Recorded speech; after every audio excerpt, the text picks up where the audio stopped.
Cape Town, South Africa, is the first major city in the modern world to face the very real threat of running out of water. 3 years of unprecedented drought have left the city's reservoirs less than a quarter full. Day zero, when the reserves are so low the city literally turns off the taps, was originally pegged for April 16th.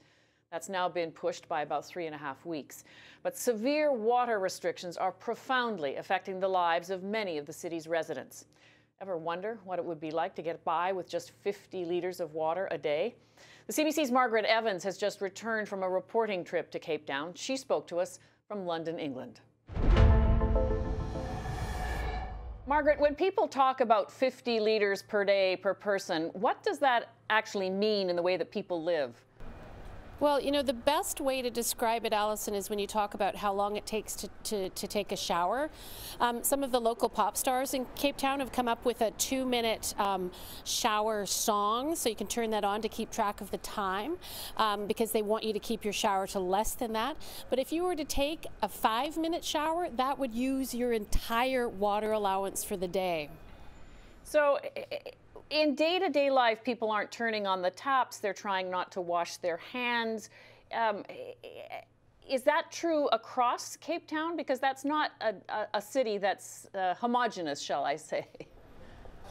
No, of course not. And most of the people living out in the townships, the informal settlements that have still exist there, you know, more than 20 years after the end of apartheid, people already live on less than 50 litres of water a day. They line up for their water. They say, never mind day zero, there's never really been a day one for us. We're still waiting to have taps in our homes, and there is no water-based sanitation. So it can be kind of schizophrenic because, you know, when you're in the wealthier suburbs, you've got, you know, signs of people kind of everywhere saying, you know, flush only once a day. They have all those signs about if it's yellow, let it mellow. If it's brown, flush it down, that, you know, Canadians would think of as from cottage country. And then they, you know, it can also feel a little bit absurd, you know, because, you know, having greasy hair can become a status symbol. It means you're conserving. In restaurants, fancy restaurants, they say they're doing their bit by asking people to keep their cutlery through several courses. So there are all sorts of levels, but people are taking it very seriously. You see people you know, lining up at these springs for supplementary water. That's free fresh water, so they don't have to go over their 50 litre a day limit. And people are saying that, you know, we're doing sponge bathing, we're only showering twice a week, and they are trying to adhere to these flushing rules. At the same time, you know, more than half of the people are not adhering to those recommendations, and so the city's starting to get tough on people who are wasting water. They're handing out fines, they're increasing taxes, and of course they do have the power to reduce water pressure in some parts of the city, and they've even named and shamed some neighborhoods, saying these people are not doing their bit. So if you've got, on the one hand, people in the informal settlements in the townships who, for the most part, their use of water hasn't changed because they never did have that much water, and then you've got that sort of divide between those who are trying to conserve, those who are not paying much attention. How divisive, actually, is this? It is really reinforcing those divisions. You know, I met a man at the spring who he said, he actually used the word, I'm being victimized because I make more money and I live in a bigger house, and the people in the settlements, they're just allowed to use their pumps all day long. I mean, many people in the informal settlements don't have to pay for the water. And again, as we said, it's communal. But there's a lot of misinformation out there. You know, if you look at the overall water consumption in Cape Town, only 4% of water usage comes from the settlements and the townships.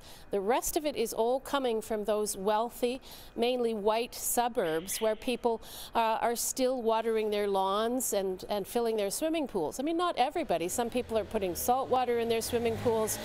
But, you know, it's interesting because people describe this as a leveler.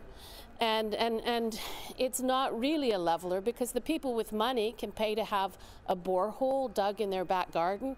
That costs thousands of dollars. They can buy water, they could pay to have it shipped in, they could even pay people to stand in line. And so there's resentment going both ways. You know, you've seen the government, the police targeting people in the townships because they have informal car washes there using municipal water. And those people say, you know, it's keeping us off the street, we're making a living, we don't have a job. So it becomes a real social issue here.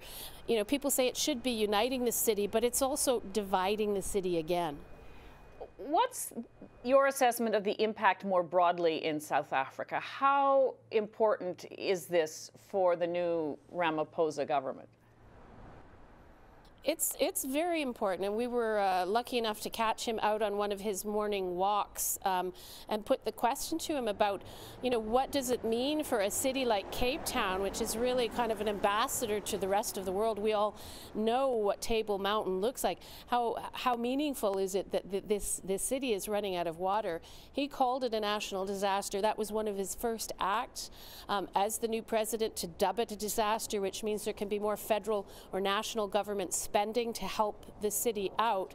But he was also very keen to deliver the message. He said, this is not a crisis about the people in the wealthy northern suburbs. This is a crisis about South Africa's poor, because so many people across the country don't actually have access to water. And, you know, one of the interesting subjects that came up, which was a little bit convoluted perhaps, but, you know, people in Cape Town in the informal settlements have been campaigning for a long time now just to have water-based sanitation and toilets. But now, when you're talking about conservation and what the future of Cape Town might look like, people are talking about dry sanitation, and that becomes a political football as well, because the poor people in the township say, well, why would we have to go to dry sanitation? Won't the middle and upper class people have to go that way too? So in terms of the big picture, it's potentially hugely divisive. But it's also not just Cape Town, it's all across the country. It's the rural-urban divide, and the inequities that exist in the society still today. And Ramaphosa seems to be delivering the right message. Whether he'll actually be able to change anything, of course, is the million-dollar question. Margaret, thank you so much for this and for your work on the road in South Africa, too. Well, it's a pleasure, Alison. Thank you very much.